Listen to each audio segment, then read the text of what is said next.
I mean, like today I was reading something that now WWE is going to be streaming with Disney on top of was it on top of Peacock and Netflix? But I realized that that means that the WWE divas are now Disney princesses. And that puts a whole different spin on that. But ultimately, I actually think it's going to ruin the brand. I mean, they're going to be so brand safe, it's not funny. I mean, how do you have, like, Hell in a Cell on Disney? Lumberjack matches, tables, ladders, and chairs matches on Disney. You know, and while, yes, I realize that WWE, yeah, they're going to be streaming with Disney. So's the NFL, by the way, which also, I guess, makes the cheerleaders now Disney princesses and the mascots, you know, maybe they'll be starring in a new, Prince John Cena. There you go. No one saw that one coming. I'm sorry. I don't know. It's just one of those things that's like, you know, there's certain things that you think are going to be cool with brands. Like, oh, that'd be kind of interesting to do, you know, but Disney and WWE, let alone Disney and NFL, doesn't make sense to me. Like these just don't make sense. Majorina? Oh, okay, cool. I will take a look at it. I think somebody else mentioned that at one point and I forgot to do it. So, no guarantees, but I will try and remember to look into it. I just, with the whole idea of all these different companies going together and getting together with, oh, okay, so that is interesting. That might be fun.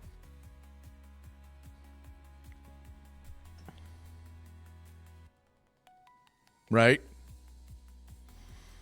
Yeah, I guess he can't be the master of thugonomics anymore. I mean, not that he's been for a long time, but you know what I mean. I mean, they even had to change the branding of his special move from the FU to, what do they call it, the F5? I don't remember. The F something now, or whatever it is. It's been a long time since I watched wrestling. And the only reason, what's up? How you doing, Rando? Monsieur Ninetales? You know, it's just, I don't know. It just leads me to wonder, like, what are these people thinking? What are they doing? Like, in the back alleys of these businesses, why are they making deals with brands that aren't safe for them? That people don't even associate? I mean, Disney, WWE, and the NFL make no sense. Like, at all. Like, the only reason I think why WWE, and I think a lot of people don't really understand that, why WWE gets bounced around so much is because it is super. Oh, well, thank you. Congrats on the random sub. Much appreciated, Ghost. And welcome to the Tier 1 sub list, Normans. No ads. Just as I get a notice that the ad's going to start in 3 minutes. That's funny. Yeah. People can gift subs, man. Exactly. I don't know. It's just one of those things that I don't understand what they're thinking.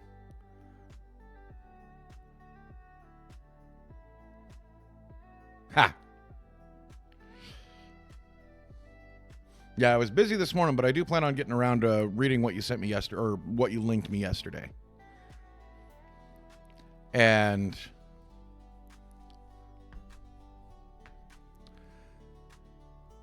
you know, with Disney and all of that, and I know this is dangerous ground, but I mean, Disney's been burning their platform. They're doing whatever they possibly can to make money. And they forgot that their first thing they did was tell stories. That's what I think a lot of media has forgotten, is that the whole point is to entertain people. And if you're not entertaining, people will go to something else. And WWE is entertaining. Whether you believe it's real or not, it's entertaining. Let alone, you can't really discount how athletic the physicality of these individuals really is. I mean, there's a big deal there. You know, and I think a lot of people don't really get how physical that work is. How many surgeries they require to fix themselves from what they did. I mean, these are professional stuntmen, basically, doing this day in, day out. And when they're not actually in the ring, they're working out. The problem is that WWE also has such a violent history, not just in the ring, but out of the ring.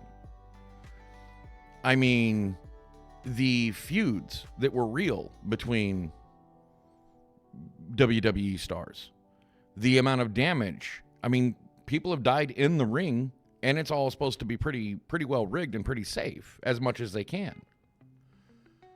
You know, I mean, so for Disney to join up with this shows a level of desperation I think most people aren't looking at. Because the history of WWE isn't going to bring a crowd that they usually cater to.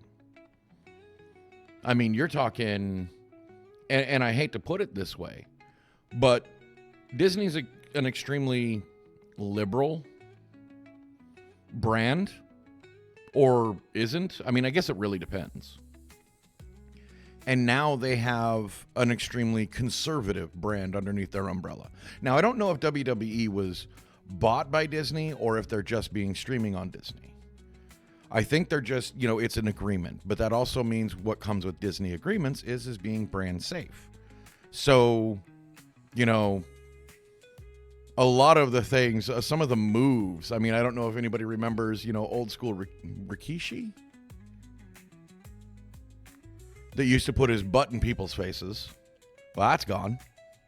Let alone, I mean, I'm not exactly sure how brand safe the Divas are. But what I'm trying to speak to is yes.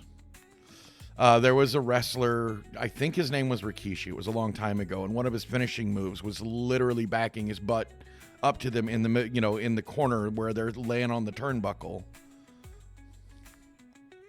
And welcome in, Greenie. And he used to, you know, basically gas mask him, I guess. I don't really know what was going on, but, you know, again, I never really watched wrestling. I watched it because it was there. I had roommates, they watched it, so I watched it. You know, there wasn't much else to do. And I just don't understand this desperation Disney has. No. I'm talking wrestling and being, you know, now it's going to be streaming on with Disney. They have an agreement with Disney. WWE does. I mean, it's even worse is when you realize that, oh yeah, Vince McMahon just had a huge scandal and was basically kicked out of his own company because he was found to be an absolute vile dirtbag. Which now makes you wonder, I mean, what did these other wrestlers who are still in it have to do to get there? What were they party to and didn't speak up about? I mean, especially when you talk about the old greats like Undertaker, Triple H, John Cena was there through a lot of it. The Rock. I mean, these people were party to some of the most vile stuff I've ever heard of. And that was the stuff that YouTube let them talk about. I don't know, I mean, because there was a bunch of stuff that they weren't allowed to talk about. And it just shows why a lot of these wrestlers end up broken. And this shows the level of... Oh my God. Okay, yeah. So, you know, wrestling has tried to become so brand safe, but they can't outstrip their history. Like, their history is of a very violent and sexy, quote unquote, company. I mean, you're not telling me that these guys got all oiled up and slicked up for no apparent reason. You know, there was a certain amount of eroticism to it, whether you call it homoeroticism or regular eroticism. I don't care. It's still eroticism And I mean, I know that's kind of a dangerous subject to talk about. Yeah, exactly. I mean, and Disney is trying to is putting these guys on their streaming platform. How tame and watered down is it going to be? How boring is it going to be?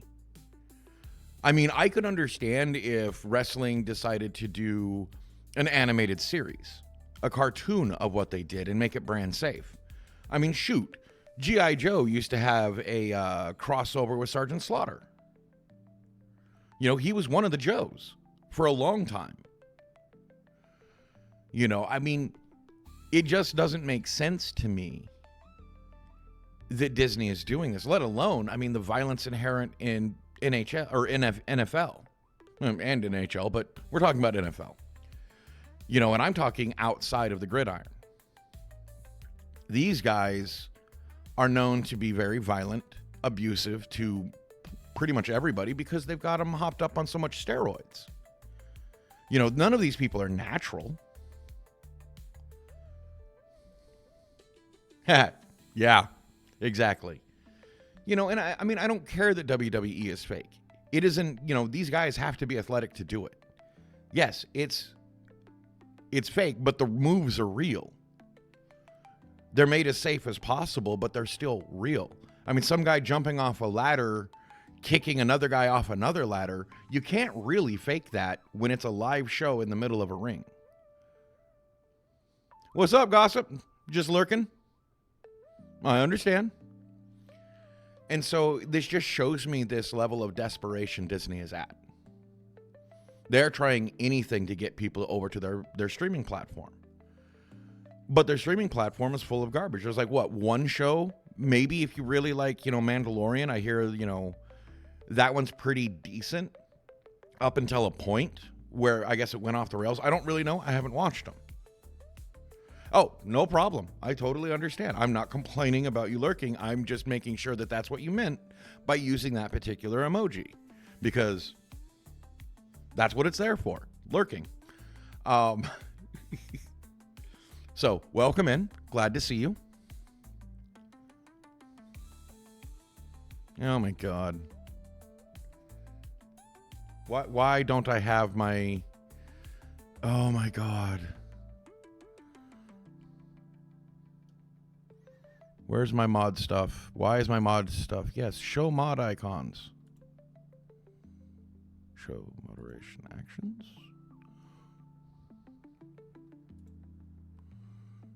Go. Why can't I mod? Thank you. For some reason, my mod stuff wasn't up. And I don't know why. This is annoying.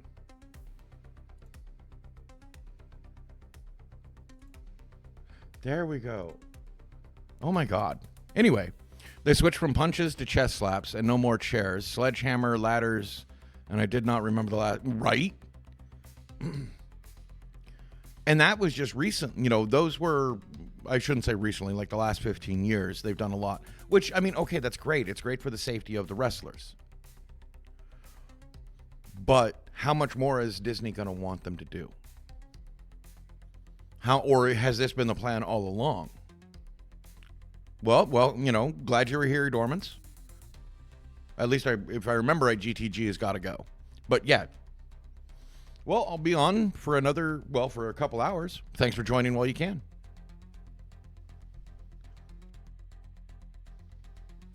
You know, and I'm not saying that wrestling is bad. You know, or even at the most violent. I mean, look at, you know, Mankind, Cactus Jack, you know, look at all of the old, you know, what they used to do to themselves. Those guys are scarred and beaten. You know, 40-year-old with the brain of a 70-year-old because they've, you know, suffered so much damage.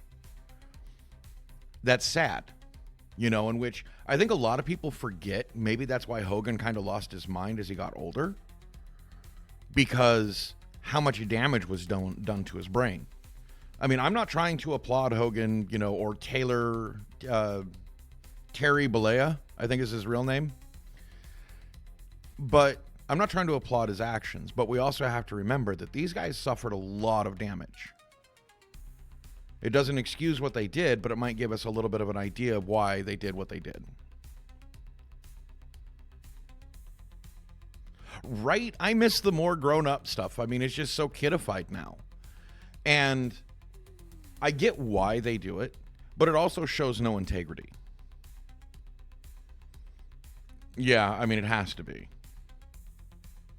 Yeah, and Triple H being on the board, I mean, he's the one that's inheriting the business, which, again, you know, you have to wonder what kind of a sicko he is, because he married into the McMahon family. If I remember correctly, he's married to Vince McMahon's daughter. I only can imagine what happened there. Oh, and don't forget that, you know, Vince McMahon's ex is, or maybe they're still married, you know, is now the Department of Education secretary. That's got to be great. You know, I feel for people in education right now. I had a buddy that got laid off because, you know, they did so much shakeup.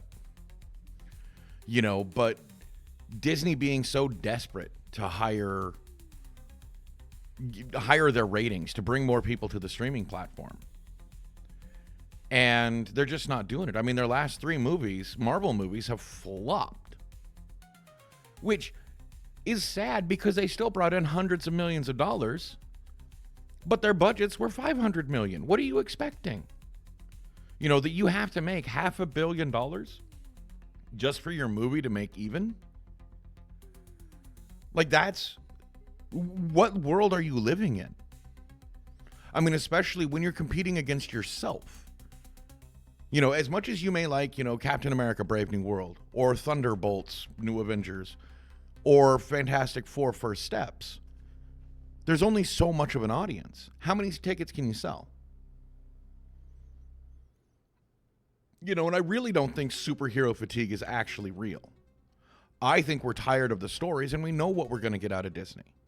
It's the same story and the beat for beat.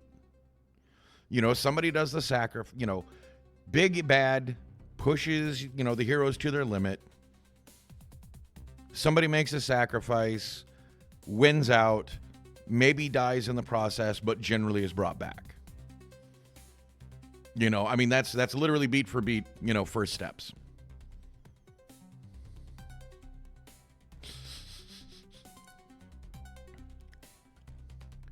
And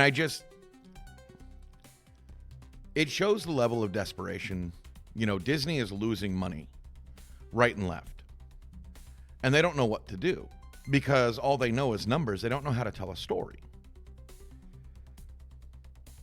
You know, they're skipping out on world building to throw big crashy explosions at them. You know, why didn't they have an arc of showing where Red Hulk came from? Like, really came from. And the story of him rising into power, learning to control. You know, you tell that human story, people are going to pay attention because they forget. Comics aren't just big, you know, big things, big battles and all of this. Comics are also dramas telling the story of these guys' personal life. You know, I mean, Spider-Man's not always fighting the Sinister Six. Sometimes he's just fighting crime and dealing with J. Jonah Jameson hating him, all the while paying him. You know, these are the real comic stories. You know, Superman isn't always saving the world. Sometimes he's saving people from natural disasters. Sometimes he does actual investigative work as Clark Kent. You know, he's not always in the suit. And these movie studios think everybody wants this big, you know, sensation.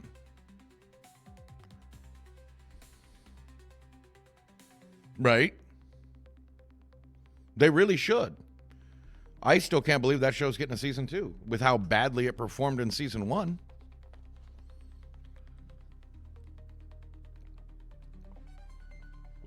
I think it'd be better if they did the Daredevil or Matt Murdock versus Daredevil storyline where he has to prove that he's not Daredevil. You know, Matt Murdock in court. And She-Hulk is the one, you know, against him. It actually starts a whole relationship between the two. But they glossed that over in, Born Again, which apparently was. I mean, it still pisses me off that they basically just, brought in everybody, and then in the first couple episodes, they just did away with everybody else. Like killing Foggy, that pisses me off. Foggy was one of my favorite characters there. They can't do justice to the stories. I mean, pay attention to what they did with Netflix shows and why they were so good.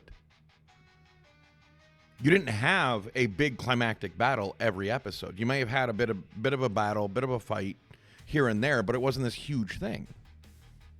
Mostly it was a drama about what happened and why we got to where we got. It was about the positioning and all of that. And they've turned Kingpin into a joke, which really is bad because, Vincent D'Onofrio is an excellent actor and he's excellent as a Kingpin, but they won't let him do it because it's Disney. Disney doesn't want the actual real stories, which is why, again, I'll state, why did they sign a contract to WWE and the NFL? These are problematic to Disney's brand, but it shows a level of desperation because they can't succeed. And I've known there was cracks in Disney's armor all the way back when they accelerated the Infinity War saga. Well, actually, no, there was cracks there when they did Civil War. Yeah, allure and ambiance. Exactly. At least they kind of got that right with Endgame and Infinity War. But not everything can be this giant overarching story. They forgot that they were telling discrete stories with little pieces of bigger stories that led to Infinity War and Endgame. That's the thing. They, Iron Man 1, Iron Man 2, Captain America, you had the little pieces that led up to that, the little Easter eggs that you didn't realize were going to lead to a much bigger thing until it was in hindsight. Now they're just blatantly telling you, oh yeah, this is the Kang Saga. Or this is Doomsday. Like, this doesn't make any sense. Let alone, unless you have a 6-hour movie in, Avengers Doomsday, you have literally a screen full of stars that you're not going to spend enough time with in each one of them. You're going to get no attachment to the characters, no real feeling behind them, and it's just going to be this big drawn-out battle like it was at the end of Endgame. You only cared, if you were somebody, yeah, that's fine. If you were somebody watching the show, generally you only had 1 or 2 of those, maybe even as much as 4 of those characters that you really cared about seeing that were featured. Like, you may have really liked Guardians of the Galaxy, so you wanted to see where they came in. You might really like Thor and care where he comes in. But you didn't really care about all of them. And you didn't have to watch all of the other properties to get a general idea of the story. You could watch Guardians of the Galaxy, I think 1 and 2, maybe I'm wrong, but 1 and 2, and get the general idea of the Guardians' placement in this whole story. Now, who the hell Thanos was and all of that? Well, 2 of the main characters from Guardians of the Galaxy, Nebula and Gamora, were Thanos' kids, so you had a whole lot of story there. You didn't need a real big filler on who he was, because they knew him. Iron Man, you got a reasonable story out of it. Thor, you got a reasonable story out of it. You understood where they were coming from. You didn't have to watch all of it. Well, now you have to do this homework. You have to watch WandaVision, to lead into the multiverse of madness, to lead into this, to lead into that. It doesn't make sense to me on how they're telling the stories. These stories are being told very poorly. They don't care about the character. They care about the spectacle. And it's proven time and time again. That's why they're losing viewership.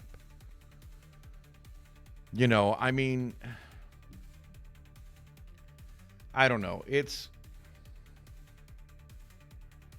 Well, and I'm sure it was a fine movie. I never watched it. because I understood what they were doing. The movie is a vehicle for the next movie. That's all they're doing now. You can't just watch this movie, because if you watch this one, it leads you to the next one. You know, I mean, people don't really understand that you can go back and you can watch RoboCop 2 without watching RoboCop 1. Sure, you might be missing a little bit, but the general idea is there. But if you haven't watched anything else and you go to watch Multiverse of Madness, guess what? You're completely lost. Like, you don't understand what's happening. Who are all these characters? Why is she doing this? Why can she do this? Like, there's a level of expectation of understanding who these people are that they're losing out on storytelling. No, you don't need to remind everybody every stinking time, but you also should have discrete stories. Like, I mean, I didn't watch Brave New World, but they were introducing characters that I had no idea who they really were without having to go back and look at other things. I mean, you can't just jump on Thunderbolts. Think about that. Thunderbolts incorporated how many different characters from different movies? You know, Ghost from Ant-Man, you know, the Ant-Man franchise. You had Bucky from Captain America Avengers. You had U.S. Agent, or whatever they're calling him. The second stringer Captain America from specifically Captain America and Winter Soldiers. He was never even in a movie. Red Guardian, most people don't even know who he is. You know, and Yelena, most people don't know that she's the second string Black Widow. You know, and then they introduced Bob. It was such a joke. But nobody had really any idea any of this unless you watched everything else. You know, and I think that's sad because I'm a big comic book fan, or was up until the 2000s, when they really changed everything. Well, actually, you know, once comics started doing all of these crossovers and started losing, you know, readership, so they switched it up. You know, they actually went back to more discrete stories. But in the 90s, it was like, oh my God, you know, every time you turned around, you had Civil War, you had Age of Apocalypse, you had all sorts of stuff going on. But somehow, they were still able to tell you a discrete story here and there. And Disney doesn't know how to do that. Everything has to be a spectacle. They don't understand mid-level budget movies and what their purpose is. You know, the purpose of a mid-level budget movie is to keep your money rolling in. And sometimes they're a sneak hit that makes up your budget on these other spectacles that aren't making their budget back. But Disney's really not doing that. I mean, even as successful as the live-action Lilo and Stitch was, it's not making up the budget for the last 2 years of Marvel movies. At least I don't think so. I don't think it made over $1 billion. Which 2 of those Marvel movies need at least you to make up $1 billion just to make up for them. And Lilo and Stitch. Right? Yeah. I mean, they don't even understand what they're doing. They're flailing around. I mean, everybody's trying to say, you know, use this narrative that Doomsday was always there, you just didn't know it. Well, then why doesn't it look like a cohesive thing? Why do you have to go back? Because that's what they're doing. And it wouldn't surprise me if they were actually editing Doomsday or Doom, Dr. Doom, into these, and you don't even realize it. No, they don't make up for it in merchandise. In fact, most of their merchandise is sitting on the, on the shelves. Right? And, you know, and this Doomsday, you know, is supposed to lead to a reboot of the whole, you know, Marvel universe and bring back, you know, X-Men and do all of this, you know, incorporate everything back in. Then why are you losing all of this money? Why not just restart? I said that all the way back when they acquired Fox. Okay, well, now that you did Endgame, just restart. New actors, new IP, new everything. and move forward. It's as simple as that. You know, that's the thing. They should just should have moved forward at that point. You know, hell, you could have even recast some of the same actors in the same roles. Or shift actors around and have fun with it. You know, I mean, one, they need to get rid of Mark Ruffalo as Bruce Banner. Anybody that knows anything about Bruce Banner, he's terrible. He's not Bruce Banner. He's a garbage individual for that. He's too puppy dog. He doesn't act smart. I'm sorry, you know, that is my biggest issue. Bruce Banner is supposed to be an arrogant jerk. Mark Ruffalo is a puppy dog. He just doesn't get it. You know, I still think they miscast Iron Man. I know I'm going to get a lot of hate for that. RDJ was a great Iron Man. Please understand that. He's okay. You know, they did a pretty decent job with that, but, you know, Bruce Banner is where all of the smartest characters go when they can't figure something out. That's in the comics. Reed Richards, you know, the smartest man in Marvel, supposedly, comes to him when he can't figure something out. You know, and now they've cheapened him down to just being a nuclear physicist. Bruce Banner was not just a nuclear physicist. He was a nuclear engineer. He was a biogeneticist. He literally had everything. Or pretty close to it. You know, I mean, that's what bothers me, is that they cheapened him. You know, and they way overstate Tony Stark's abilities. Tony Stark's abilities are in strictly engineering. That's it. You know, mechanical, electrical, and computer sciences. That's where he excels.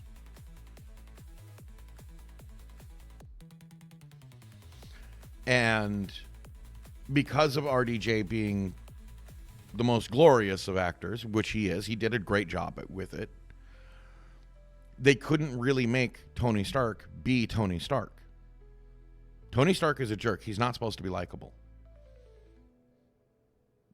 RDJ is too likable.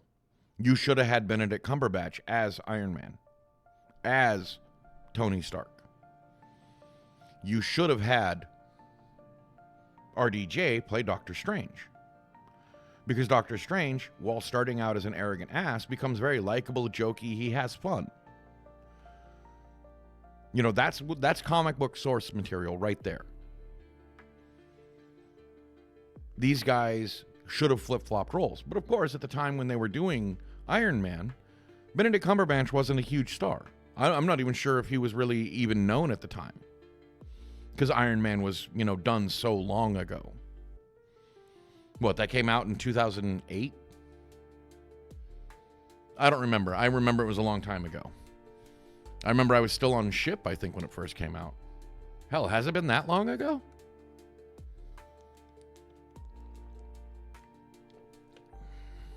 Was that 20 years? Yeah, whatever. I think Disney is in very dire straits. If they're wooing NFL and WWE to come to their side, if they're trying to get the sports bucks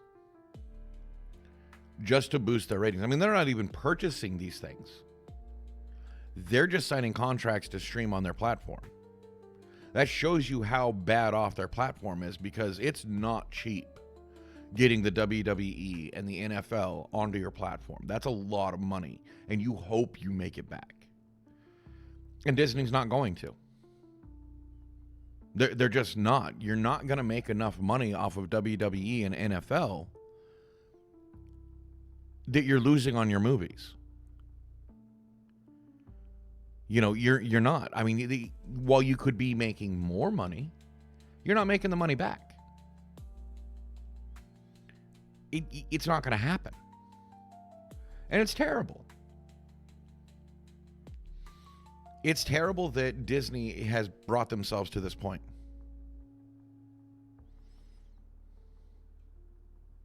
Right. Well, even the people that give me glowing reviews of next First Steps, Fantastic Four's First Steps, it's not the Fantastic Four. It's Marvel's Fantastic Four. And one, I mean, I am sick and tired of Pedro Pascal. I'm not watching it on the strength of Pedro Pascal is Reed Richards. He doesn't look like Reed Richards. He doesn't act like Reed Richards. Every screen, every trailer, he's a kicked dog. Thunderbolts, I mean, you're talking about Oh, yeah. Don't even get me started on, Disney's monopoly. In fact, they would have got hit if they hadn't released Fox News itself, because Fox News is its own entity, I guess. But they own basically the other news agencies in one form or another. I mean, even as good as Thunderbolts may have been, I don't care. Well, there's one thing being too strong in business, and there's another thing when the FCC decides that you're violating, or the FTC. I mean, even Congress and Senate are afraid of insider trading investigations from the FTC or the FCC, because this brings in a whole bunch of other three-letter agencies, and Discovery is a bitch. Discovery will gut you. I mean, Discovery is one of the worst things as part of court cases. And so if people don't really know, Discovery is where they basically have to go in and everything pertaining to what's being said, what's part of the court case, they have to look at. So if Disney starts getting looked at for monopoly charges, so they have to know what fingers Disney has in all these different pies. So Disney would have to release all the documents on saying everything they own. Everything. And it's the same thing with, when somebody's being accused of insider trading and stuff like that. They have to release all their financial records of where they're doing their trades and at what times. Their communications between people. So while these communications may not be pertinent to this case, it would open yourself up to other cases. More charges can be pressed through Discovery. It's absolutely terrifying to a lot of people who are doing shady shit. And that's where people, I think, don't understand why so much money is put into into not having these charges brought to them. Because once the charges are brought, there's a legal obligation to keep going. And that's why I think Disney didn't try to buy WWE or buy the NFL streaming rights, not necessarily the entities themselves. They just signed contracts. Because that would put them up for monopoly charges. And if they wanted to fight those, they'd have to open themselves up to Discovery. Yeah, Ghost will be streaming later this afternoon at 5 Central. 6 Eastern, if I remember correctly. Yeah. Yeah, but that 6 is Eastern time, so that's 5 Central time. 4 Mountain and 3 Pacific. Just saying. Do you guys know what you're playing yet? I am curious.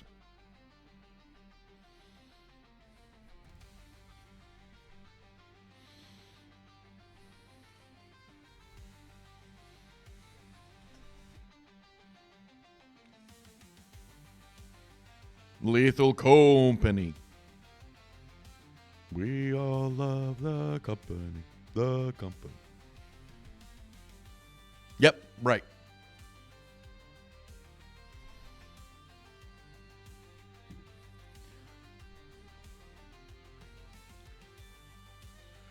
Oh, I don't know. I mean, I know I've turned this into like an hour long. I don't know how well, actually you guys are asking questions. So, basically Disney needs to understand they need to divest themselves of a lot of these companies. Because it's not doing them any good. These properties aren't making them money because they don't know how to handle them. I mean, Star Wars started strong and now it's just bleeding them dry. Marvel started strong. It's bleeding them dry because they don't understand how to handle the properties. I think the best thing Disney and Marvel could do is after, Avengers Doomsday, let it go. Sell it to somebody that can actually do something with it. Sell it to Sony, for God's sakes. They seem at least to be able to pull something off. Well, actually, no, never mind. I saw what they did with the villain things. Oh, dang, dude.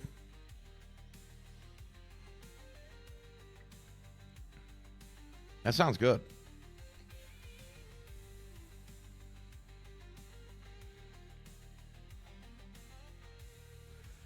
But I don't know. I mean, it's just one of those things that it's absolutely baffling, right?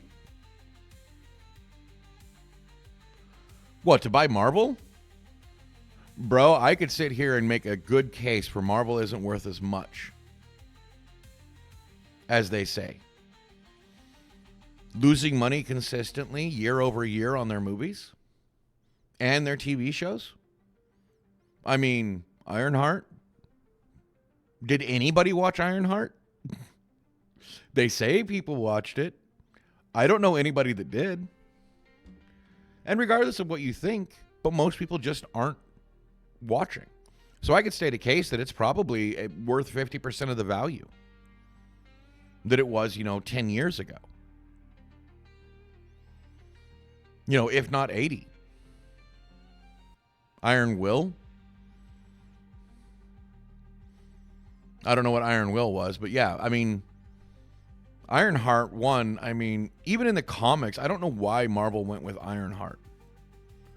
Because even in the comics, Ironheart was hated. Riri Williams was a hated character because of how she was portrayed. Saying, I don't need anybody else, I don't need all of this, and basically stealing everything that she did to make herself who she is. Which is really sad. I mean, there was just so much that could have been done other than Ironheart. I don't know why they chose Ironheart, let alone why they chose Ironheart's villain to be the Hood and Mephisto. I mean, especially since the Hood is normally conjoined with Dormammu, not Mephisto.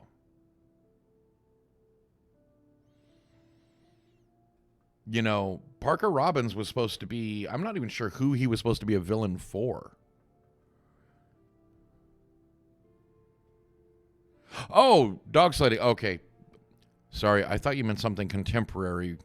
Yeah, I've watched Iron Will. The dog sledding movie, yes. I didn't know that's what you meant. I thought somebody, because you said I watched Iron Will instead. I assumed you meant there was another show or something that I was missing out on. I don't know. It's just one of those things that I don't really understand the thought process behind what Disney's doing. Okay. Well, I mean, if he's Gramps, he's old, right? It means you could take him. Sorry.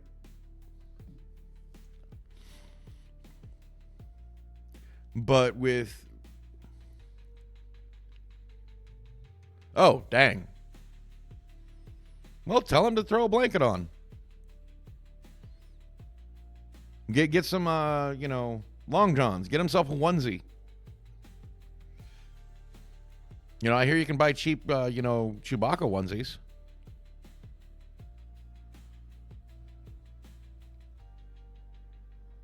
You can give me your honest guess. Have I seen Little Drummer Boy 2? No. I don't even think I've seen Little Drummer Boy 1. So, in short, I have no idea what you're talking about.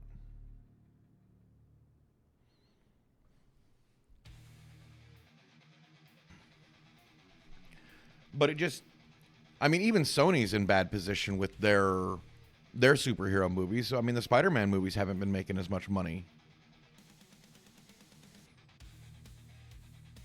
Oh, dang. Well, of course then he's going to be cold. Sounds like my wife. She's always cold. 90-degree heat, still wearing a sweatshirt. Really?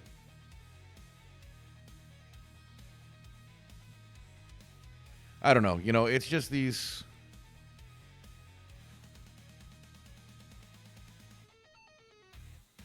Okay. Right. But see, Disney doesn't have control over their money. You know, remember, their money is being invested by BlackRock. Which makes me wonder about how much control BlackRock really has. Yeah. Thanks for popping in, Ghost. You have a good one. Thanks for the resub.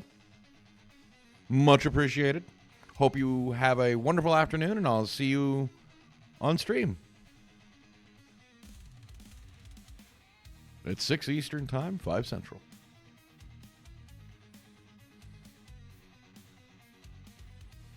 But Disney doesn't control their own money. And it makes me wonder who really is making these choices. You know, Bob Iger, you know, these guys. No, I don't think so. I think it's BlackRock. Right. I think Disney holds too much prestige in owning, you know, I own a portion of Disney. You know, that holds a certain level of prestige regardless of how much money it's actually worth. You know, and I think a lot of people forget that the rich can even be... Well, okay, let's put it to you this way. Rich people can be dumb. Think about it. You buy a Ferrari, one of the most, if not the most expensive cars to maintain in the world. It's street legal, but, you know, on average, I think on average a year, it costs like $10,000, $12,000 to maintain. And most people, it's not a daily driver. So that's a bad investment. I mean, just a bad investment. But yet people buy it for a status symbol. That makes no sense. I mean, people might give me crap for owning a Kia, but every Kia I've had has lasted 10 years or longer. Every single one. Might not be the most flashy of cars, but they've lasted longer than your average Chevy, Ford, Dodge. You know, and gee, I wonder why these brands are having issues right now. Kia's had its issues, but it's still one of the cheapest cars that lasts the longest. It's a good investment. You know, and that's the difference is people doing it for others' sake. You know, they want people to like them or value them, or they want to show off and flash. So they own Disney, which is a investment that requires you to have maintenance fees. Or you buy a blue chip stock, which I'm not even sure who's a blue chip stock now, that just makes you a little bit of money year over year. You know, so by the time you retire, you got money to retire on. Or you could do a flash in the pan investment and hope that you can make a bunch of money off of some BS, you know, cryptocurrency or something that's really hot. But what's going to happen is most likely you're going to lose your money. You may well have just bought it, you know, paid $1,000 into scratch tickets. You probably have a higher chance of winning money off of scratch tickets than on the stock market. You know, I mean, if you're going to invest the same amount of money, you're probably going to earn more money. I could be wrong. I mean, I'm just saying that the rate of return on a scratch ticket is probably higher than your average tech stock. You know, in the short term. In the long term, sure, a tech stock's going to eventually make you a lot of money. because they'll either, kind of peter out, get bought out by somebody, so now you own a stock in that company. These things roll over.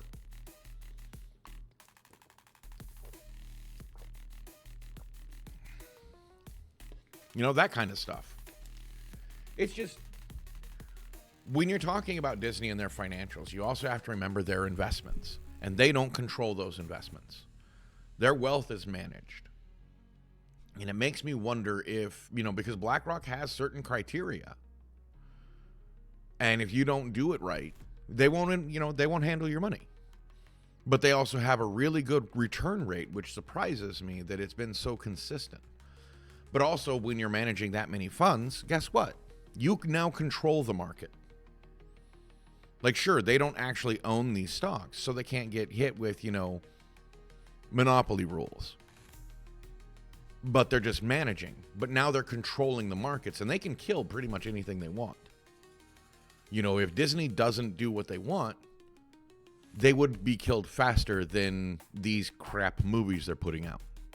These flash in the pan, occasionally one's really good. But you burned your status with people that they're just not really caring. And I think that, they really screwed up with First Steps because it wasn't attached to the rest of the properties. You didn't have to do a whole bunch of homework to watch it. It may have been a really good movie, but people didn't show up enough because they made it such a big budget movie, which really baffles me. Why did Fantastic Four First Steps require such a big budget? I mean, the CGI is decent, but it's not great. Fantastic Four First Steps. It didn't require people to go in with a whole lot of knowledge about the Marvel Universe.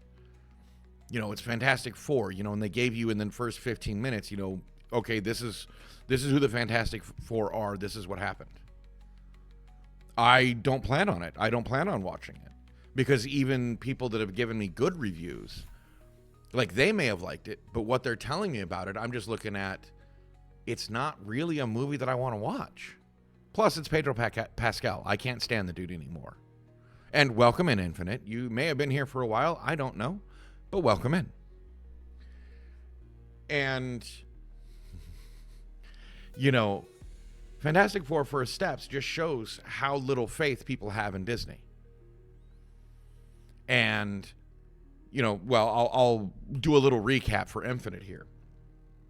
So Disney signed a contract with WWE and NFL to add that to their streaming lists. Now, I don't know if it's every WWE show or if it's a special show or whatnot, but this shows the level of desperation Disney is at. That they are trying to get sports money to make up for their losses over here and there. And WWE and NFL are not going to make up for those $500 million flops they've put out.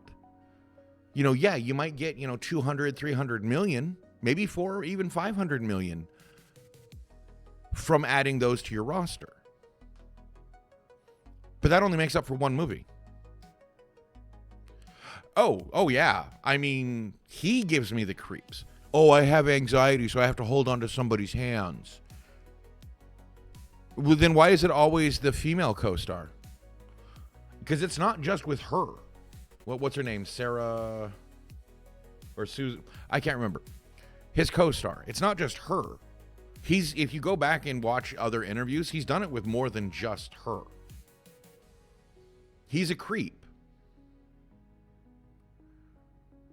Right?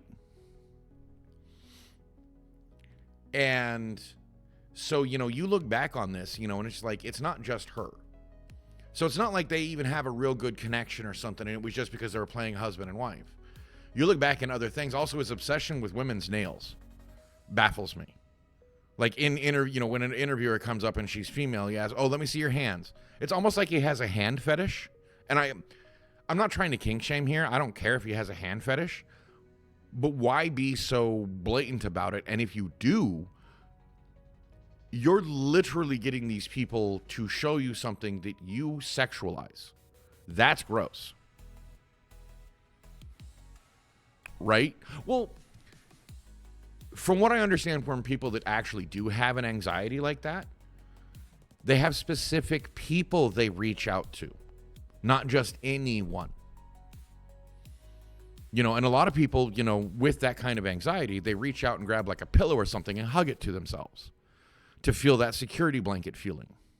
Which, again, I'm not shaming anybody for that. That's fine. I'm not saying that there's any problem with having the anxiety. But I don't think it's an anxiety issue. One, you're a movie star. How much anxiety can you have when somebody's interviewing you? Like, I mean, I'm sorry, but that doesn't make sense to me. I don't understand you putting yourself out there among, you know, in front of thousands and thousands of people, sometimes millions, and yet you still have anxiety about being in public. Like, even a movie, you know, a movie production, you're surrounded by hundreds of people. Are you reaching out to your co-stars then? So this doesn't make sense to me. You know, Pedro Pascal just creeps me out the more and more I see of him.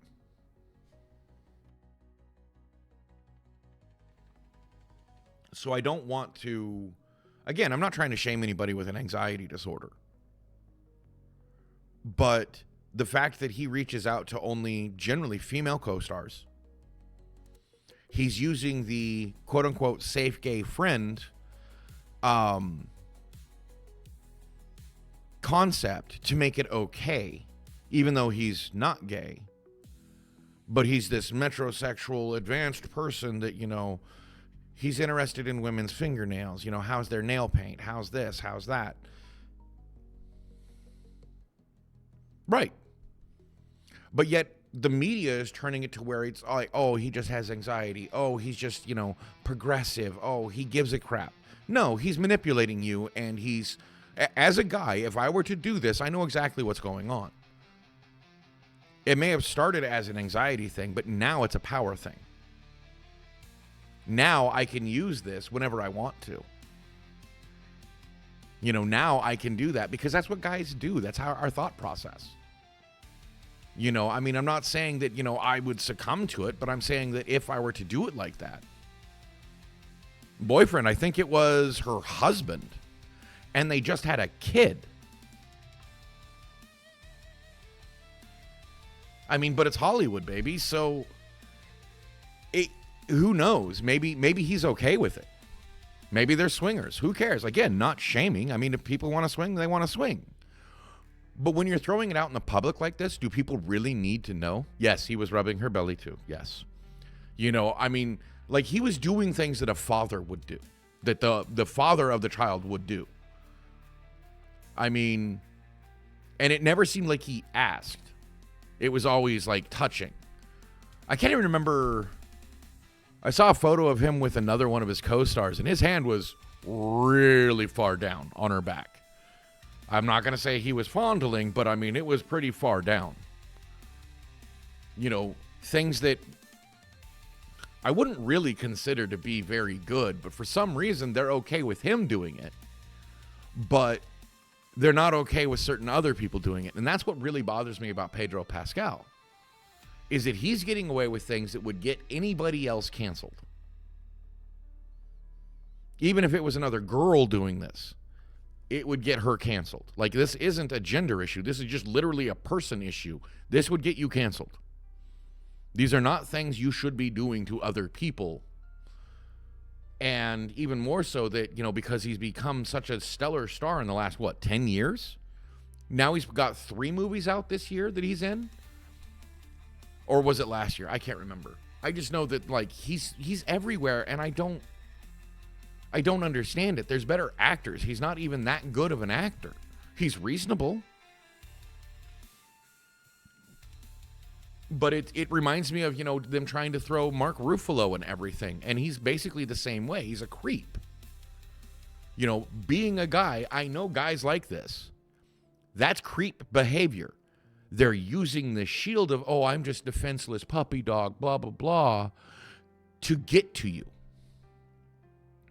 Right? But see, any guy could have told you if we had actually seen like the actual interviews. Any guy is going to tell you that anybody that is that okay with you or that, basically he drops your defenses. Like, I hate to say it, but I'm going to accidentally do something creepy.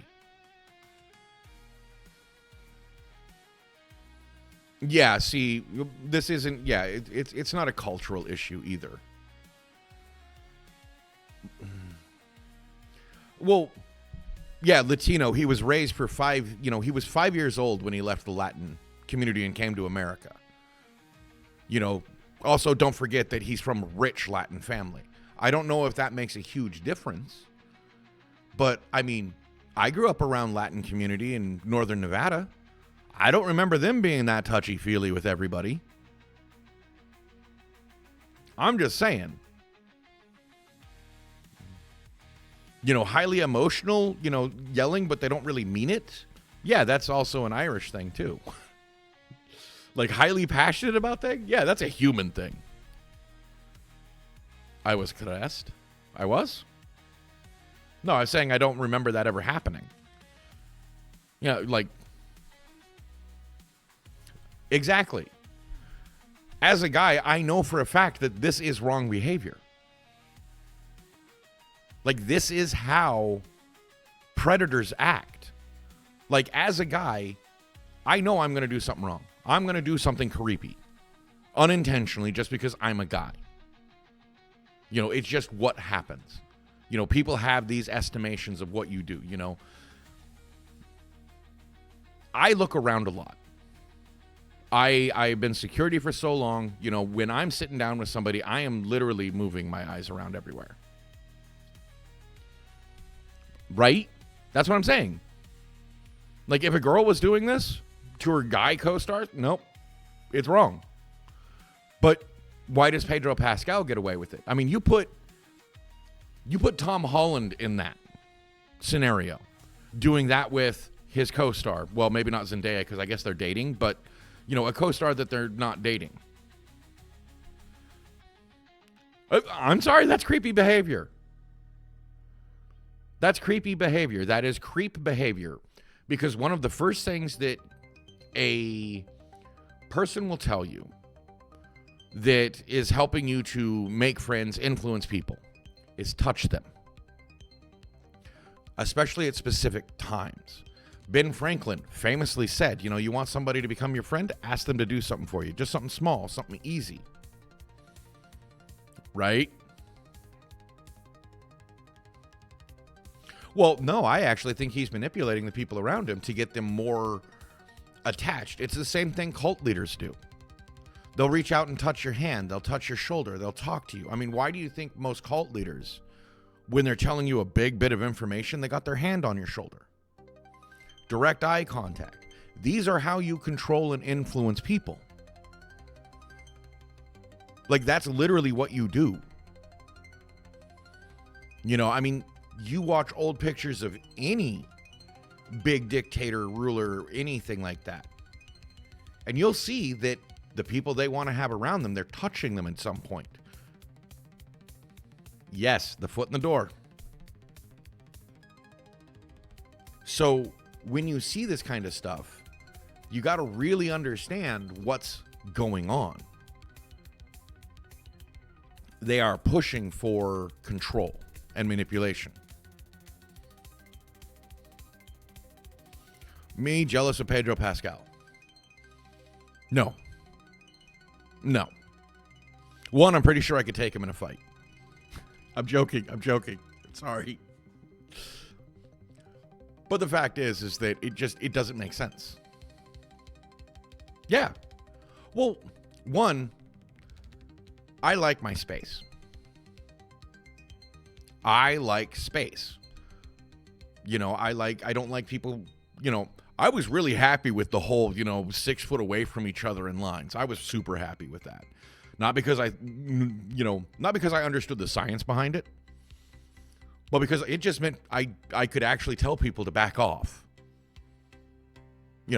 Give me space. I'm a big guy. I talk with my hands. I need about 6 foot of space around me because I don't want to slam into somebody with my hands or turn and run into somebody. I don't know. It's just one of those things that I don't go touchy-feely with people unless I really know them. You know, like, even with my kids, you know, I'll give them hugs before bed or hugs when I see them. But it's not like I'm sitting there, got my arm around them at all time, you know, or even with my wife. Yes, exactly. We should. One, I think everybody needs a personal bubble. I think we need to understand that there are limits to being close to somebody. Yeah, I mean, sure, there's certain places where you can't do it. Elevators, escalators, it's kind of difficult. But outside of that, you know, it's like, just keep staying, you know, away from me. Oh. Yeah, I had one person when I was in the store pushing a cart, and they hit the back of my ankle. I turned and looked at them, and they stayed about 20 feet away from me for the rest of the time. They didn't want to get anywhere near me because they knew I was pissed. So I had another thought. So does Disney hire creeps or damaged goods, or do they make them? You know, because I don't really remember if Pedro Pascal was anything like this during filming Game of Thrones. But, well, yeah, probably. But after he started in The Mandalorian is when you start hearing about this stuff. You know, and it's just, I don't know. It's one of those things like, and I'm not talking about like the kids that grew up, you know, Disney stars and basically backlash, because that actually makes sense. You know, if you really want to, like,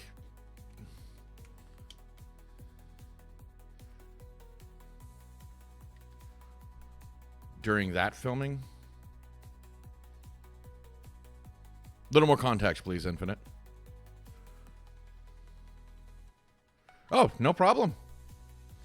Welcome in, Evie.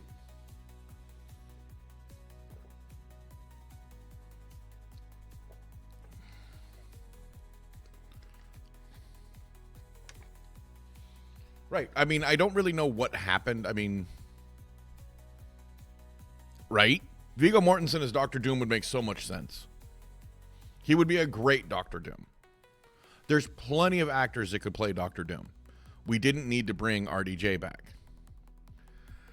Well, I don't know if anything happened during the Mandalorian filming, but I know that one of the actresses ended up like quitting or being fired.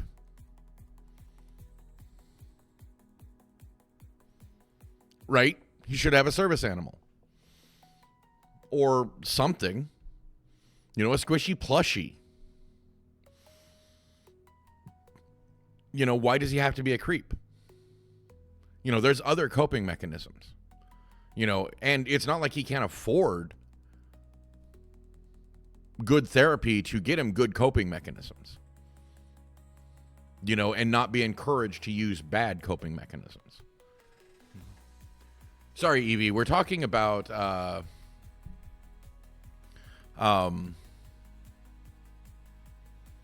I know they offered RDJ a truckload of money. Like, they literally had to back that truck up. Because RDJ is a good actor, but he can't play Doctor Doom. Yes. Welcome, Evie. Glad to have you here. We're talking about Disney and how broken they are. In general. I mean, we went off on Pedro Pascal. I almost called him Pablo Picasso, and I was trying to remember. Because, I mean, another famous, you know, creep.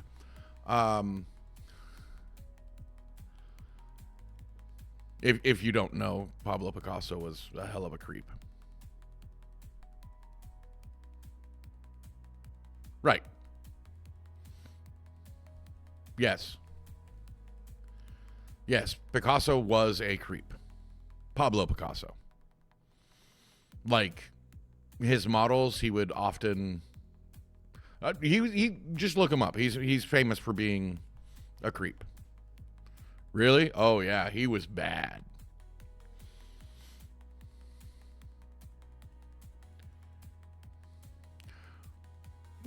I wouldn't even say that. The females have wrong energy for the people they're supposed to portray. I mean, sure, you might call it Big D energy, but they...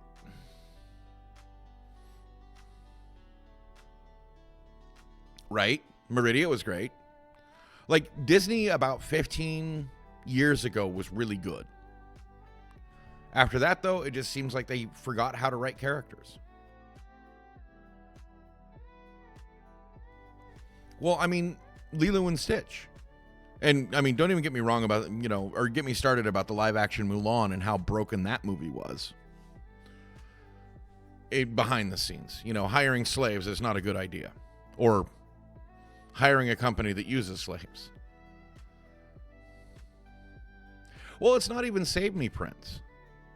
I mean, if that was the case, Snow White should have done better. Because she didn't need no prince to save her.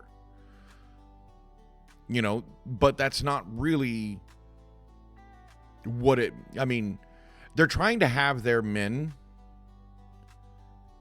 act too feminine and their women act too masculine. And I don't mean as in they can't interchange roles. But go back to Carol Danvers, Miss Marvel. She wasn't a badass female. She was a badass man who happened to be female. There's a difference. And I don't know how to even describe it. But they had her acting like a man in woman's clothes. Which, if that's who you are, it's one thing.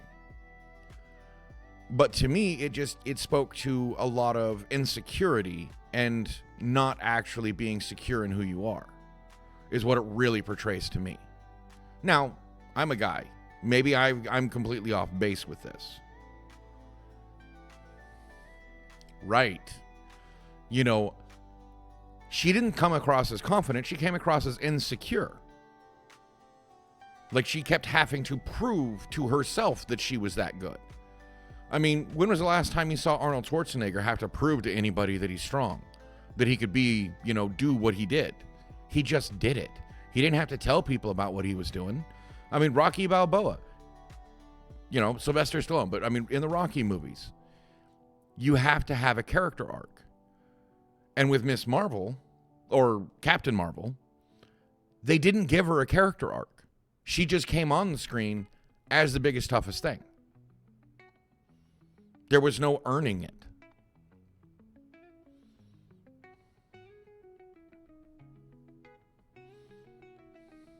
Right. Like, you cannot... One, toxic masculinity is bad. But so is toxic femininity. You're perpetuating the same cycle. You're swinging the pendulum both ways. No, the whole point is to stop it in the middle. Like, we keep talking about the pendulum swinging, and it's like, no, we have to stop it. Exactly. No, we just have to realize that it's not about gender equality. It's not about race equality. It's not about anything.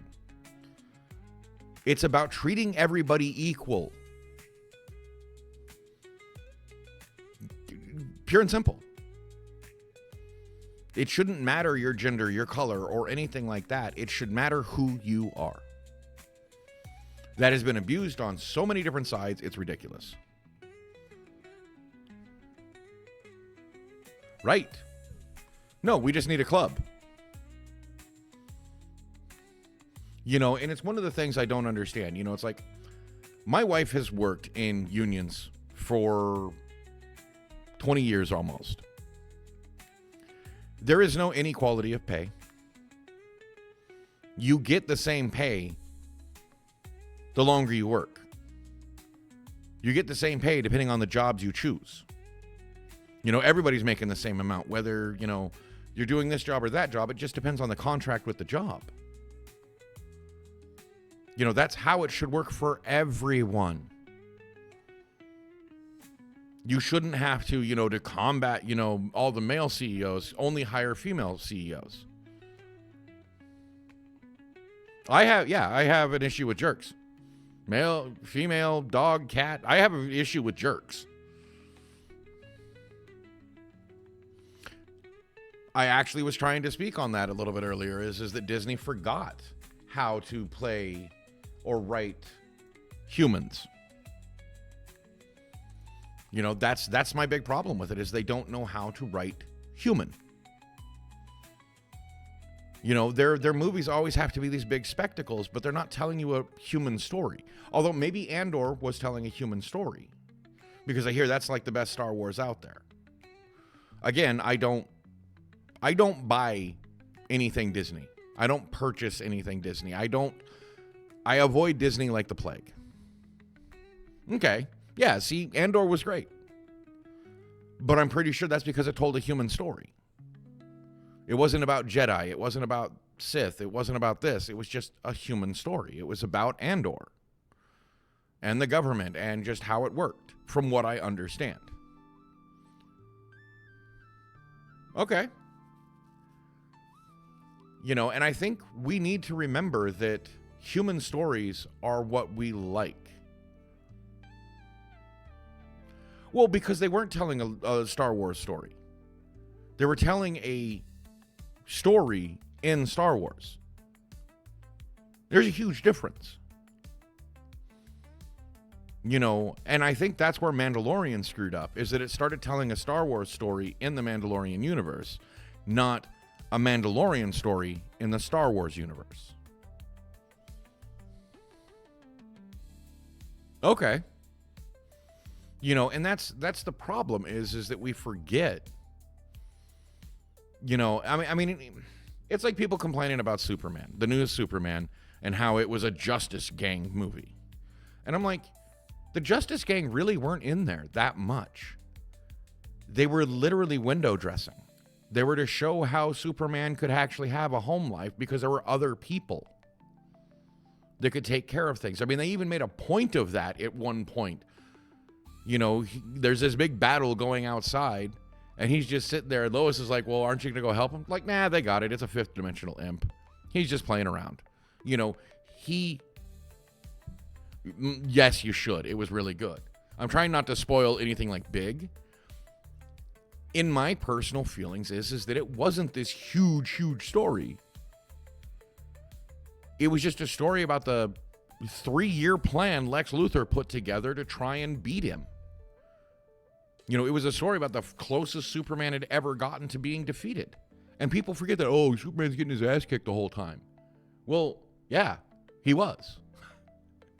Because he found there was a threat that he had never faced before.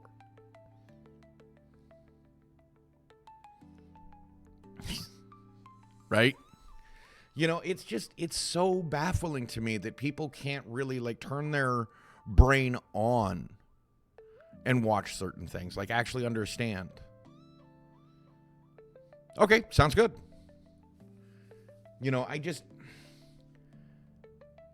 Media right now is so polarizing that they don't understand that they're not swinging the pendulum. They're not stalling the pendulum. They're not holding it still and trying to be equal. They're just trying to tell their story, their truth. And that is one of the things that I hate the most. That saying right there. I'm just telling you my truth. Truth isn't individual. Truth is truth. And I'm not talking about Truth Social. That's a bunch of people telling their truth. Just like Twitter is a bunch of people telling their truth. Well, yeah. I mean, they forgot that their first business is to entertain or inform. And that's an either or thing. I don't need my movie to educate me. I need my movie to entertain me. I need my news to educate me and let me make up my own mind. Tell me both sides. Right. I mean, if you look at any of my thumbnails for the videos I post on YouTube, there's a reason why I'm not growing. I'm not clickbaiting. I'm not bowing to that. I understand that I'll probably never get popular. I don't care. I mean, I kind of care. I mean, I wish I could get more popular, at least make a reasonable living. But I don't want to be, like have 80 million friggin' viewers. I don't want to be huge. I just want to make a decent living and have fun.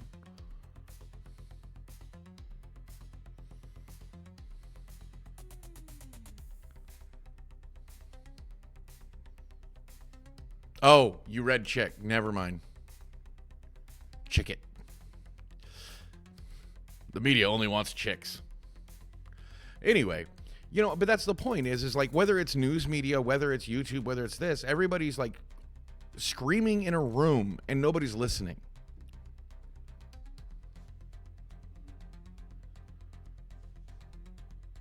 To be fair, Evie, that's generally how you describe it. I mean, you literally described your job as catastrophizing. So, sup, Crypt? How's the Mr. Cryptic Taroxa doing today? Oh, okay. I'm just saying, I mean, that's generally how you describe it. So, I mean, is it unfair that they describe it that way?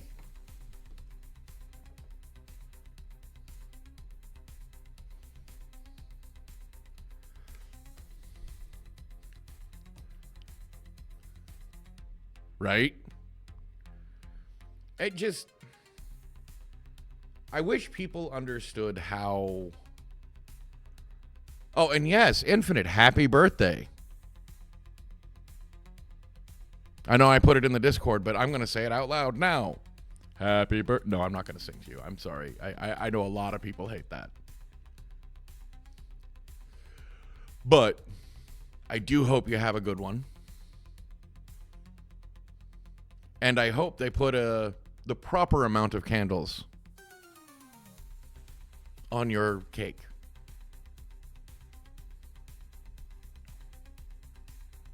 Good.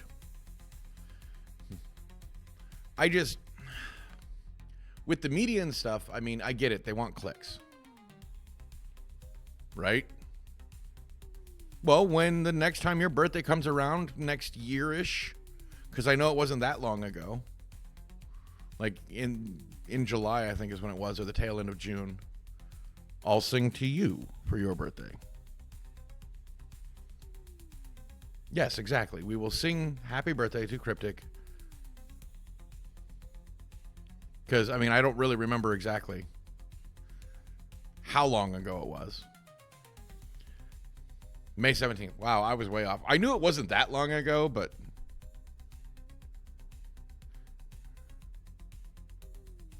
Oh, jeez, dude. Gyrating cat. Meow.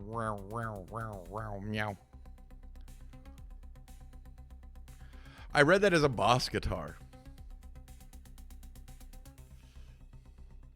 Brando just being Brando.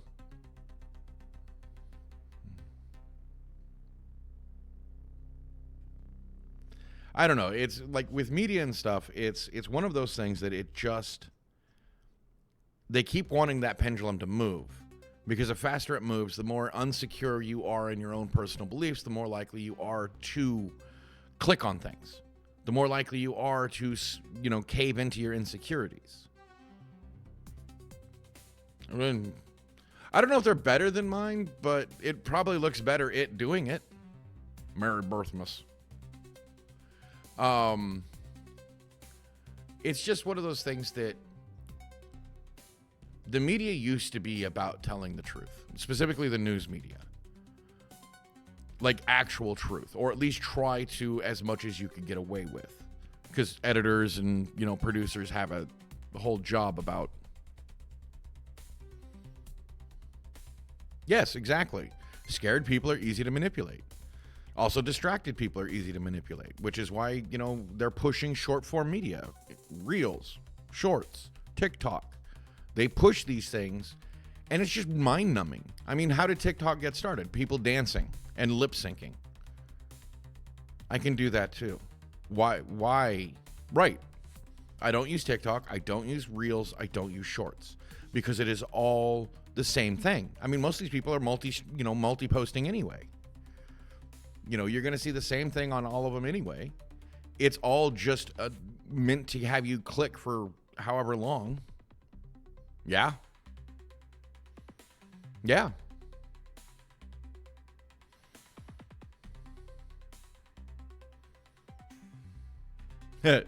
Right? I don't know. It's just one of those things that the longer and harder we push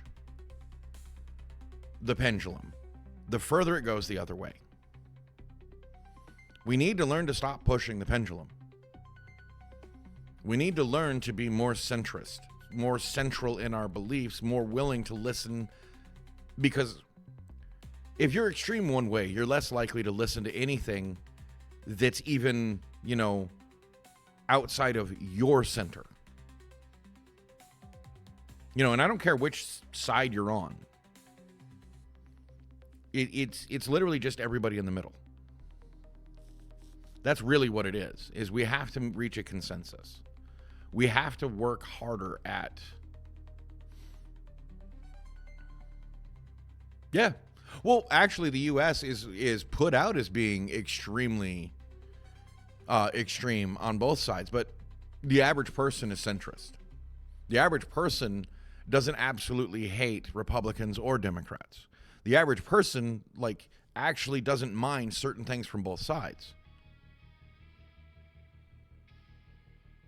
But we keep polarizing politics so that we can get more clicks, so people are more unsure, so people are easier to manipulate. All of this media is actually working against us in these efforts, in these things, like anybody that speaks out against. Yeah, exactly. There's nothing wrong with that. Huh.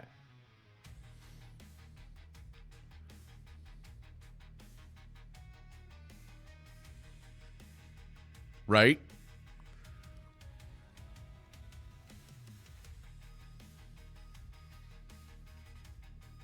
Hey, hello there. Back from prison. Oh, school. And then you're going to be right back.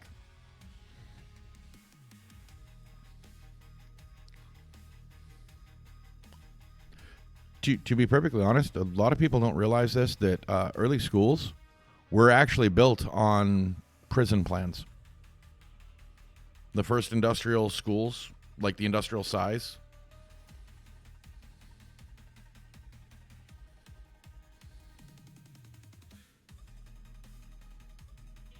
Hey, you have a dream and a camera. That's the same place M. Night Shyamalan started at. See you later, Dormants.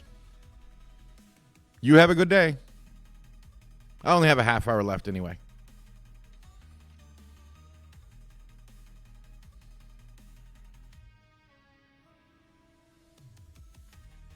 Yes. And don't forget that, B.F. Skinner, look him up, is the one that designed how schools work. It's behaviorance, or behaviorism. Jeez. I'll learn to speak eventually, I promise. And it's all designed to, basically early school was designed to transition people off the farm and into school, which is also why we do standardized testing. Oh, same. Me and the school system definitely didn't get along. Yeah, I even tried college and I didn't get along. I was such an outlier that it was ridiculous. In everything I've done, I've been an outlier. I am not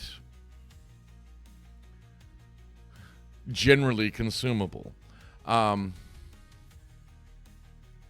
Yeah, see, I mean, that's the funny part is that you got a heck of an education. I kind of do.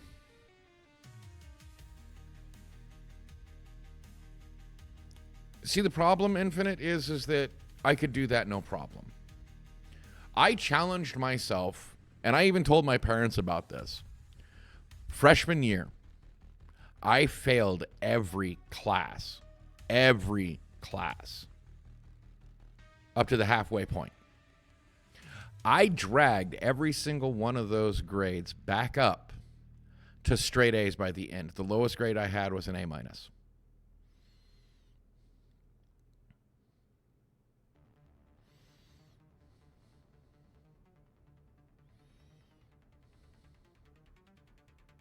Yeah, well, it was a personal challenge. You know, it was the first year of quote unquote school that meant something. And in the first few weeks, I realized how much of a joke it was. Right. Oh, my parents always wanted me to do something working class. My dad absolutely hated me using my brain. Like, he did not want me to go to college.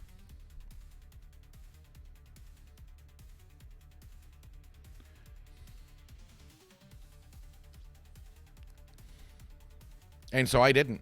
Not for a long time. What's it like having parents that don't care about your grades? I wouldn't know. I just remember telling my parents, I'm going to fail the first half and bring it all up. Oh, geez.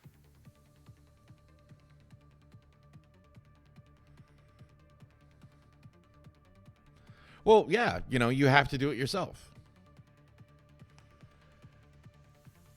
Hey, I'm sorry that you were under that pressure, Infinite, because that one, straight A students, here's a little secret. 90% of straight A students burn out. They don't work in the field that they thought they would. Look at me. I was a straight A student, also in college. Right. I mean, and I think honestly, LJ, with everything you tell us about your issues, that's probably the only way you could have done it.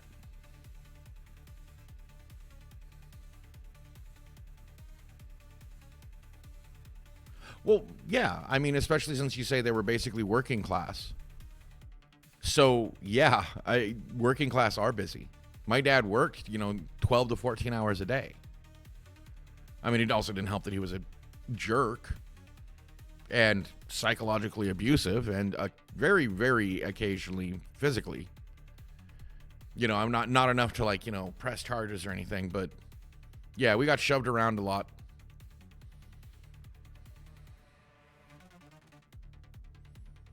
Right. And I just learned that I didn't care. I was going to get grounded no matter what I did. I pulled straight A's and I still got grounded because I had an A minus. So what was the point? I stopped doing school for them and getting good grades for them. I did it for me. You're happy that they were bad people? Yeah, okay, you corrected yourself.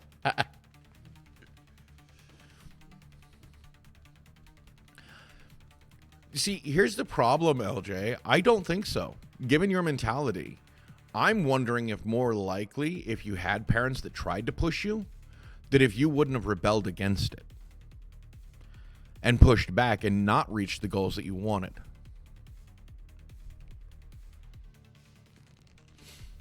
Because that's the tendency. You seem more like you're better off controlling your own destiny rather than having somebody push you. Okay, well, that's kind of funny. I did my sister's homework.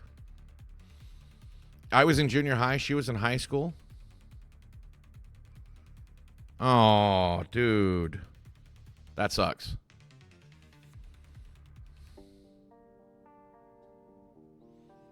Right? Yeah, see, my parents, I'm rebellious by nature. Apparently, even from before I could remember. So anything my parents tried to push me to do, I resisted.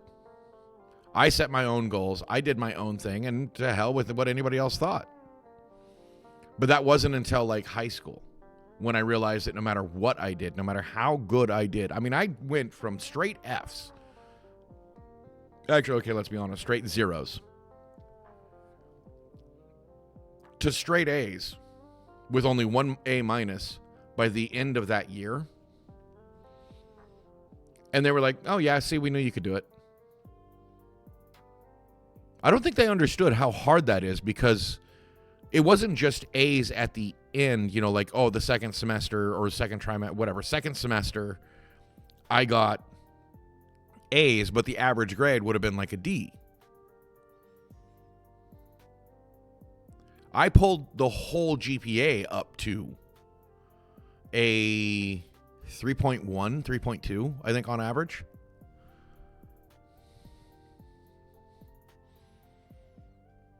Good.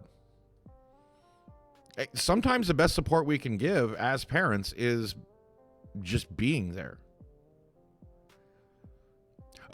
Right. Okay, well, one, if you look into it, America has one of the most difficult grading scales of the known world.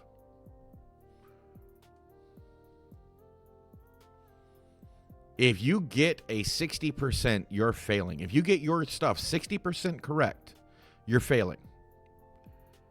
And most people don't respect anything but an 80% or higher.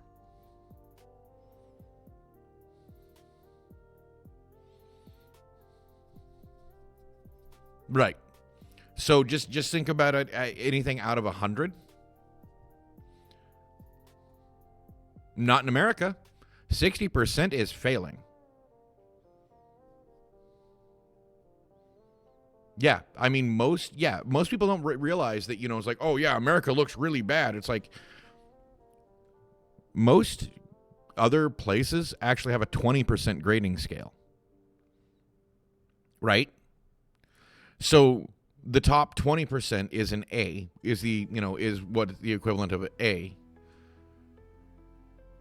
40%, the next 20% block. So 80 to 100 is an A.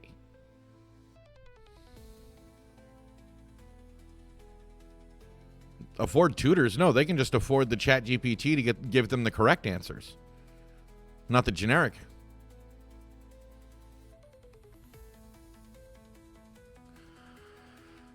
Depends on the test.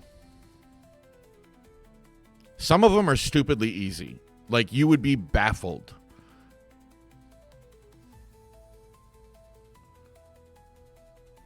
Yeah, I worked and went to school. From the time I was 12, junior high, which, I mean, is 6th grade where I was. Oh, please. LJ, we have teachers that use ChatGPT to correct student stuff.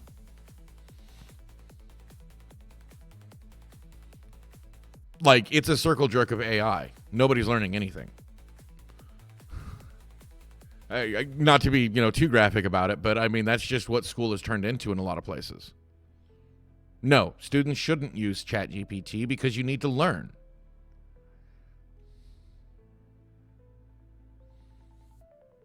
Yeah, but first you have to get caught. I mean, just rewrite AI summaries. I mean, just paraphrase what the AI gave you and you can pass. See, that's what baffles me is that people just straight line using AI. Because you're still going to learn something if you paraphrase. You're still going to get something out of it if you use ChatGPT to do your homework. You just have to paraphrase it so it doesn't look like that. But in the process of writing it and reading it here, rewriting it, you're actually doing better.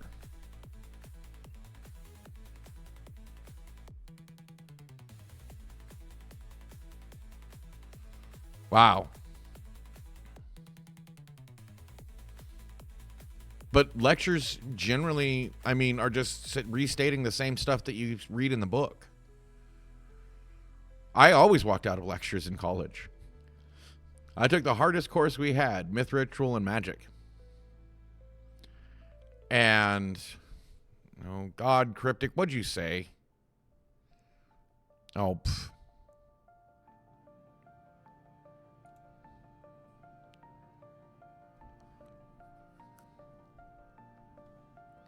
Well, yeah.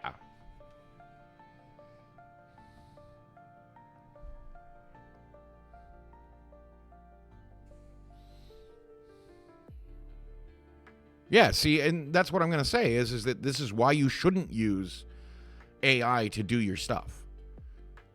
If everybody's using AI, nobody knows anything. I mean, at least paraphrase it. At least rewrite it just so you can be good. Yes, exactly.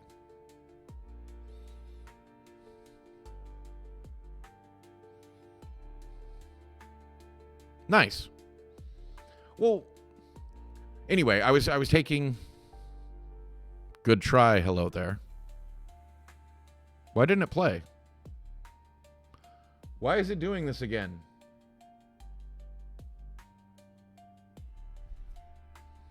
Did you guys hear it?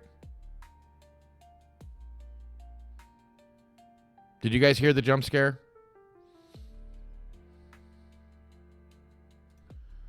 Why is it? I thought I fixed it.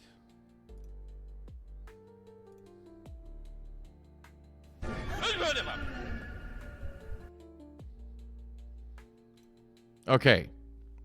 The last time me just doing that fixed it. Like it just forget that it was supposed to.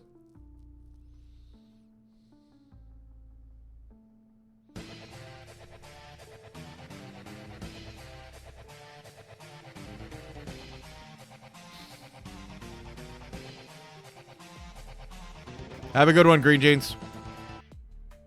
Yeah, see? And it worked before because Green Jeans played the Epic Boss music at the very beginning. And that seemed to work just fine. Why did it... Are you on mobile? Hello there?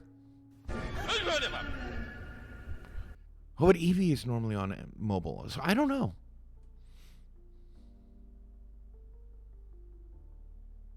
Wait, what? Okay, sorry. I was dicking around with this. Professor right now that will not accept your written answer unless it is exactly what he said in the lecture.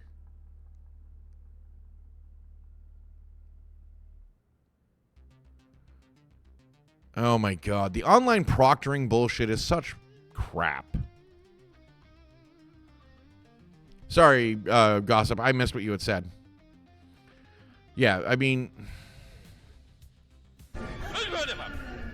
Okay, I think it's working, guys. Right. Maxinity? I don't know. I mean, Wait. What? You got in trouble because you looked at the camera too long? Ha ha ha ha ha, CT. Oh, and LJ's saying the same thing. Really, guys?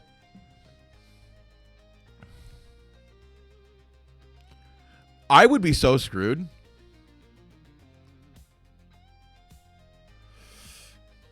That really depends on your area. Hello there. Oh, CT, you know you're always welcome.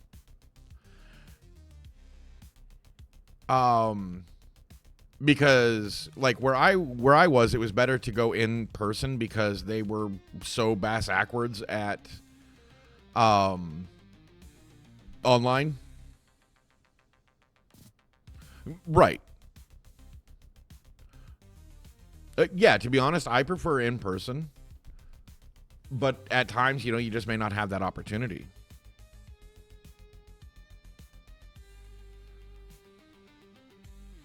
There you go. Well, I look around. When I'm thinking, I will literally sit there and scan the room. I will, not because I'm looking for an answer, but because that's how my brain works.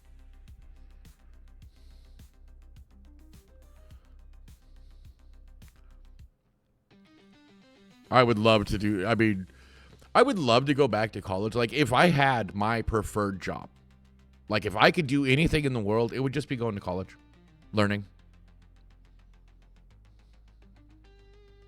Well, what do you mean you can't just operate on somebody at home for your clinical skills? I mean, come on. I'm sure you can find a volunteer somewhere.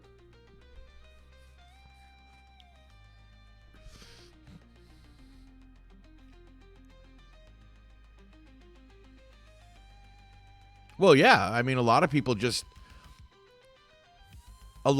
are what's known as camera shy. Like having a camera on them, their brain just spirals. Yeah, I had to deal with one of Tater's ingrown toenails.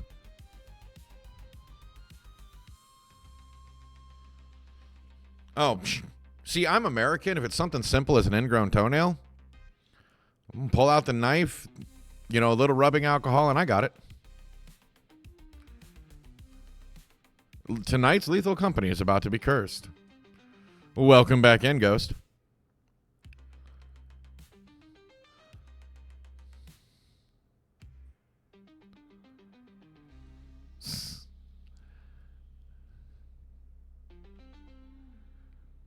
Woohoo! Congrats, Gossip.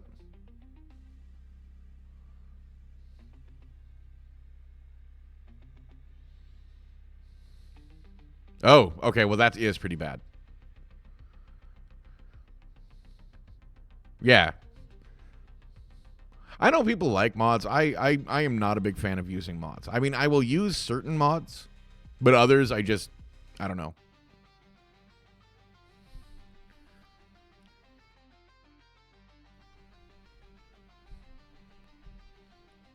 I think in America, I could probably get an ingrown toenail fixed quicker by going to a pedicurist than I could at a doctor's office.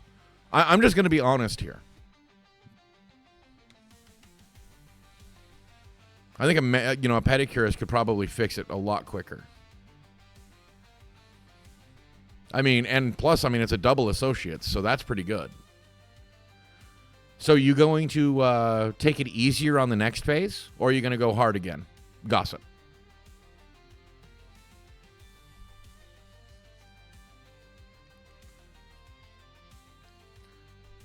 Why are those hands so uncanny valley to me?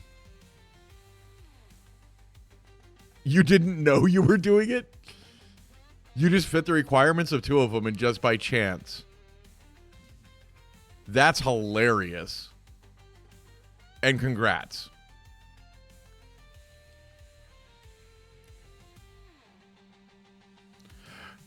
Like something's just not quite right. Like cursed would be another good way to do it. Like those hands clapping look cursed.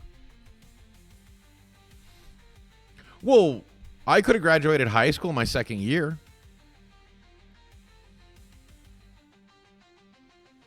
That's because, hello there, Cryptic's English is second language, not first. So, be careful ribbing somebody. Just saying. Yeah, it might even be a third language.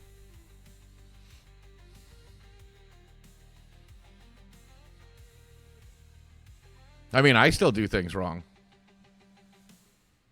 Yeah, like I said, be careful. Don't rib people too hard. I want a respectful community. Yeah, I was gonna say a lot of Americans can't even, they use, English as if it's a second language. Okay, hello there. Just so you know, I once did a book report on the dictionary. I used every word at least once in a sentence. I didn't tell a story or anything. It's not like I was that good. I just used every word in there at least once. It was fun.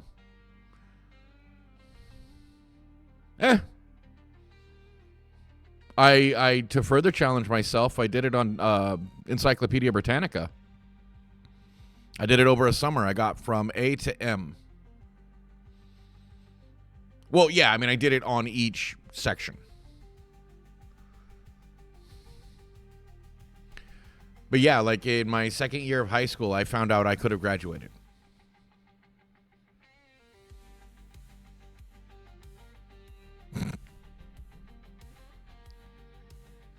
No, exactly. That's what I'm saying is that, Americans barely know their own language. We really shouldn't be ribbing people on.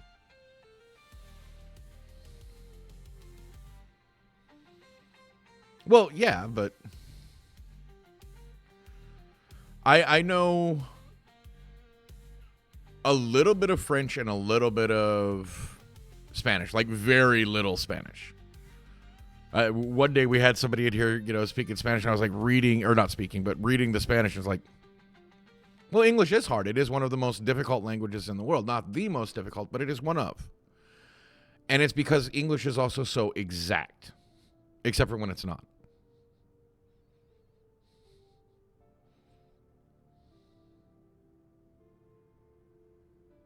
British English. I would have loved to have taken British English. Heh.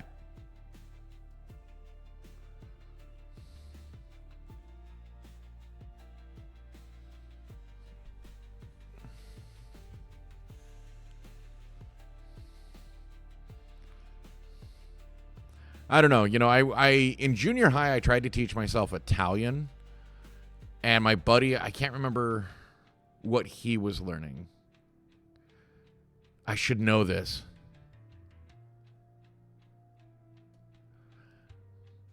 But anyway, way back in junior high, I'm taking Latin.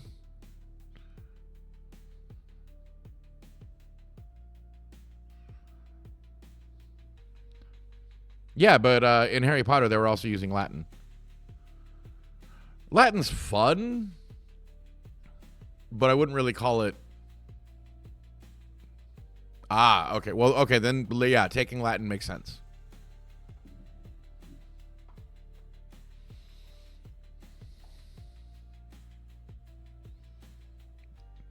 Yeah, because medical is Latin. So is, animals. Canis lupus. It's Latinish. Hey, butter.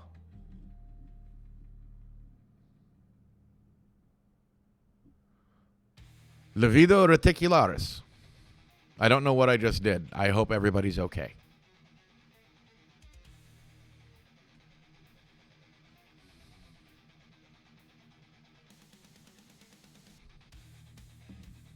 Oh, God, it's almost time. Ere puta. And yes, I'm doing this actually intentionally bad. Wait, you lost your PC? How'd you lose your PC? Did it die on you?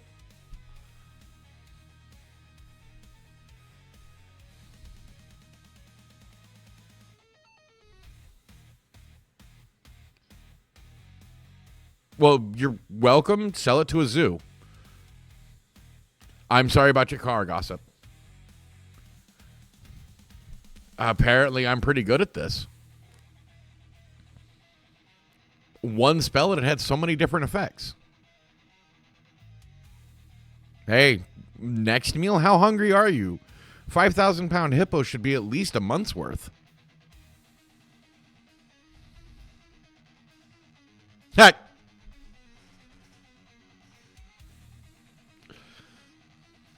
Twitch chat versus hippo. No. Bro, of all the mammals, land mammals, I think the one I'm most afraid of is hippos. I will face down bears before I face a hippo. Although rhinos are pretty terrifying too. Well, back to America where he belongs, so we could be in the same time zone.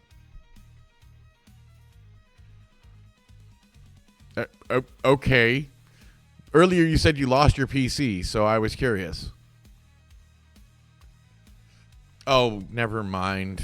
I'm dumb.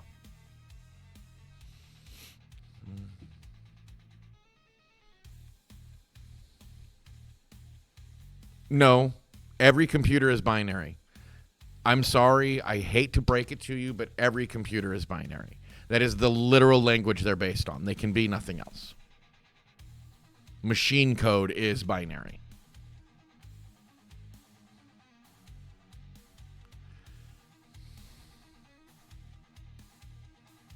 Wouldn't that be nice? See, I would love to be deported back to Diego Garcia. Small little, island in, right? You're going to the Bahamas. I've been through there once. Like, legitimately just... But there's so many Spanish-speaking countries. I don't know which one I'd actually want to go to. I haven't seen them all. Yeah, and I mean, the Bahamas are, what I've seen of them from a ship, they're pretty nice. I never got to stand on any of them, but I got to sail through there.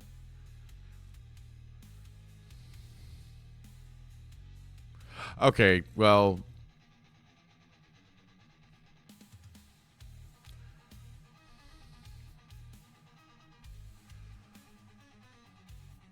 See, I think I'm more afraid of if I holiday to Mexico from America on them letting me back into America.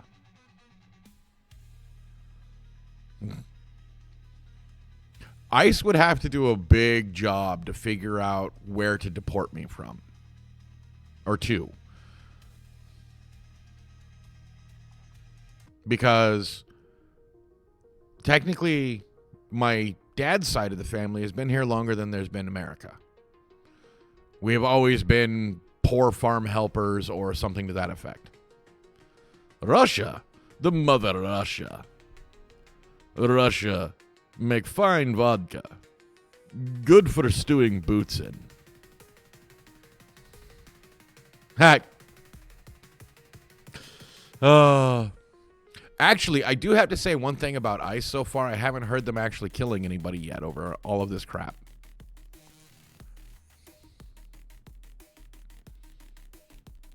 I'm just saying, it's like with all the pushback and everything like that, I think, people have gotten hurt, but I don't think they've actually killed anybody yet. Now, correct me if I'm wrong. You're not even allowed to visit the U.S.? What'd you do, LJ? I did say yet.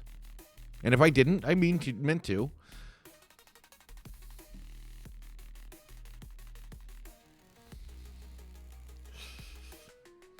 British. But fancy British. As in fancy with a lot of degrees British and knowing a lot.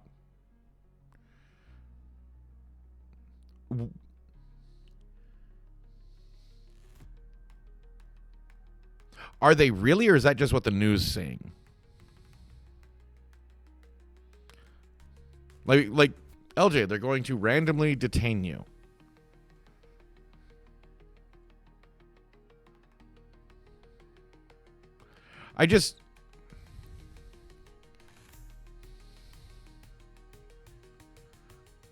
Just to get the white quota in? I am absolutely baffled on a lot of this stuff. Like, we really, really need to understand what's going on in America, because this is ridiculous. This is I don't know how else to say it other than I can't trust the media. And when I actually go to try and find a lot of these like things that they say is happening, I can't find the real story, like what's really happening. I mean, correct me if I'm wrong, but I literally can't find where all of this stuff is supposedly happening.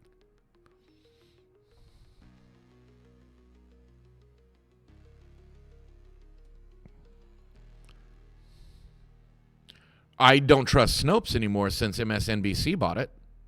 I think it was MSNBC. Somebody bought it. So you can't even trust Snopes. Okay, I'll have to look up Becky Burke, because that's something I hadn't heard of. But it is 4 o'clock my time. Unfortunately, I have to leave it on this end, but hey, I got to do what I got to do.